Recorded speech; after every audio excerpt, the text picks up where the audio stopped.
Hello and welcome to another video, and today we are doing something a bit different. We are doing a MotoGP 19 wish list. Now if you've been subscribed for a while, you'll know that pretty much a year ago I did a MotoGP 18 wish list, so I thought I would do it again because hopefully maybe somebody from Milestone will see this, but probably not. But it's more for fun really, I guess. It's probably a little bit late to influence MotoGP 19, but you know, if they could take these ideas and put them into future games, that would be great. So the first point here, I've not got a list or anything, just sort of, you know, talking what I think. First thing has got to be faster AI. Now, if you've seen any of my videos, you know that the AI are dreadful, pretty much. You can beat them in 3 laps from last position on the grid. Yesterday, I was actually really bored. So I did a 50% race around Malaysia because that's where my next league race is, and I thought I'd do something to make sure that I was sort of pushing every lap. I waited 30 seconds before leaving the line and allowed the AI to get up, and I got back up into 10th position. One of the AI then crashed into me, so I finished like 11th, but I think I could have got up into like 6th place or something like that. And it's not good. It's only a 9-lap race. You shouldn't be able to gain 30 seconds on the AI like that, especially on like half the grid. So that definitely needs to be improved. I mean, I understand that like not everybody is as good at the game as me, like, and there's people that are better than me as well, and I'm nowhere near them. So you don't maybe not make what you already have more difficult. Just add more settings to make it harder, because obviously, you know, if you've got people that are playing for the first time, or like switching to pro physics, for example, or even if you've got a child as well, you know, his first MotoGP game, it's easiest difficulty, but he can't ride the game very well because he's never played one before. You know, he doesn't want to be lapped by the AI. It doesn't need to be easy for the. You need the easy settings for people that are learning, but at the same time, don't alienate your core audience. You need the AI to be more difficult for those that can race with more difficult AI, because it's optional at the end of the day to make the AI harder. You know, I have seen people complain about the 120 AI being too hard, but it's like, just turn the AI down then. I mean, I've only seen like one person complain about that, and it's a bit of a weird complaint. But, yeah, definitely, first point, definitely got to be better AI. Now, moving on to my second point, dynamic weather. I think I mentioned this last time as well, and I was hoping that coming to UE4 that maybe they would add dynamic weather, but I guess this is their first game, so they had to get the basics down first. Their first game on Unreal Engine, MotoGP game on Unreal Engine, so they had to get the basics down. But yes, I want dynamic weather. So basically, if you ever played a Codemasters F1 game, probably quite a good example. I know there's plenty of other games that have dynamic weather, but I think Codemasters dynamic weather is actually probably one of the better ones out there. I know people probably get angry at me for saying that, but in my opinion, I think it is. So like a race could start dry, for example, and it could start raining midway through the race. And then you could, you know, as in real life MotoGP, you could come into the pits, swap bikes, and come back out again on wet tyres. Or, you know, vice versa. You could start a race with a wet track where it's not raining, because there is already the wet track setting. Track could dry. You could jump in the pits, jump on a new bike, you know, with dry tyres on, and go out. It'd be really cool if you could do that as well. Even for Moto2 and Moto3, you could have it where it rains halfway through and there's a red flag. Maybe you get a restart. Okay, maybe like I would be fine maybe if they didn't go that in depth, like it just ended the race if it started raining maybe in Moto2 and Moto3. But definitely dynamic weather for MotoGP at least anyway, where you can come in the pits. It'd be quite cool as well if you had to press a combination of buttons, or maybe you had to sort of do what you did with the start, where you have to let the clutch out at the right time. But just the feature itself would be fine for now, even if it's automatic. I would still like it as an option.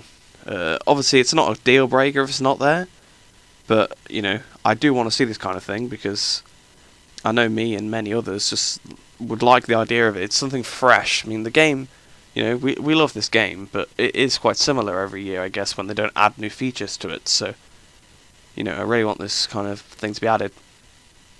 So definitely moving on to our third point now. Probably historic tracks. Definitely historic tracks, because if you even go back like 3 years, what, to MotoGP, no, Valentino Rossi the game, That's the name of MotoGP 16, isn't it? And look at all the historic tracks they've got on there. They've got the South Africa track. I have no idea how to pronounce that. They've also got Laguna Seca, Donington, Old Assen, plenty of other tracks. They've got Estoril as well. Try to think. I think there's even more, isn't there? There's quite a lot of them. Have I said Laguna? I think I have, but Laguna.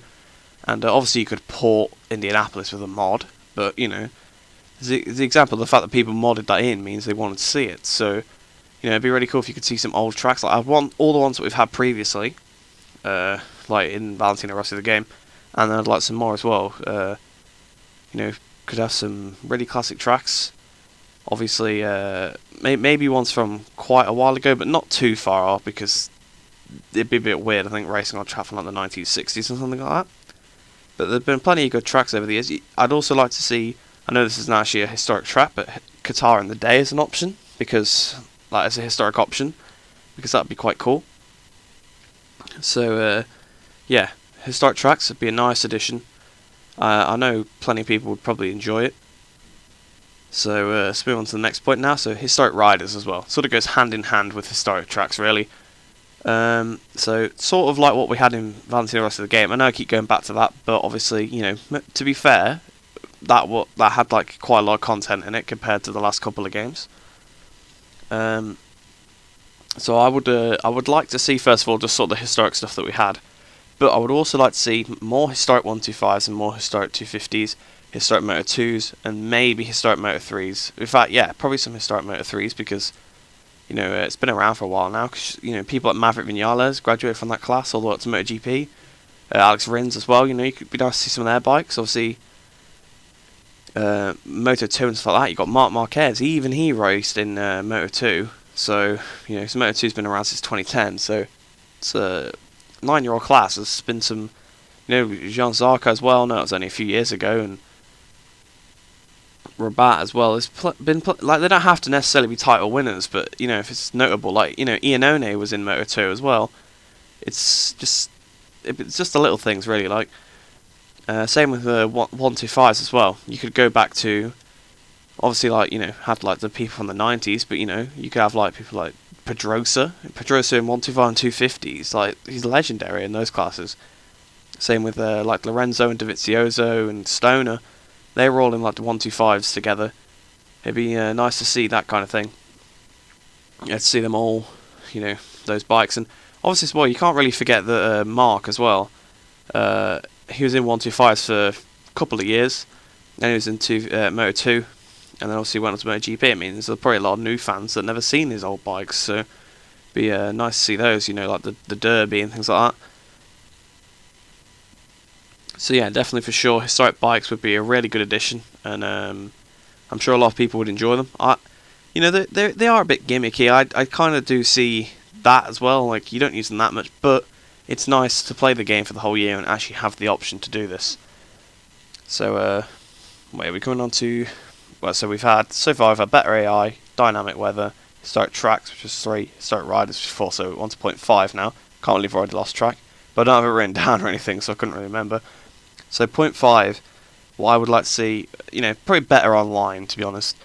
It's not really a feature, is it? But it needs to be spoke about. I don't like the fact that there's too much lag in the online lobbies, because obviously they don't even use servers, they just use hosting. But even that could be better, where it's like a host of the lobby connecting to the host. Like, the connection could be done better. I'd also like to see more than 12 people in the lobby as well, because it's a bit weird racing with just 12. But I mean, it's fine. I've got lots of enjoyment out of it, definitely. But it would just be better to see some a bit more of a more stable online, maybe some more people in there. But don't add more people until it's more stable, because it's already bad enough when it's just 12 around a lobby. So probably sort of goes hand in hand with online.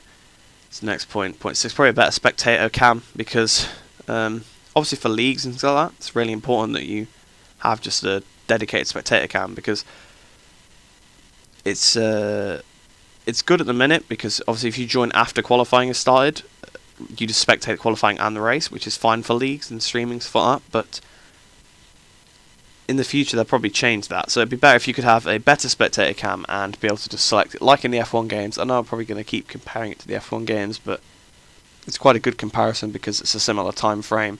They're both fairly small companies. I mean, I'm guessing Codemasters is probably a bit bigger than Milestone, but still, Codemasters isn't the biggest company out there. So yeah, it would just be nice to see maybe a bit better of a spectator mode. So I guess that's not really a sixth point. It sort of goes hand in hand with online. So we'll go on to the sixth point now, which is more extra content. So you know, back in the day we had real events. Those were like quite cool. I quite enjoyed them, and that does need to go hand in hand with better AI, of course, because it'd be a bit boring if there weren't. But maybe not stick to the most like recent season. I mean, it's good to have that, but also spread it across some other seasons as well, so we could have some historic events maybe as well. Because to be fair, I actually really enjoyed real events. I thought it was a nice feature, and Beat the Time was alright as well. Maybe if you could come up with some more ideas for it, maybe. But yeah, some of these extra little modes, they've been in previous games, so you know, sort of where we're basing it off.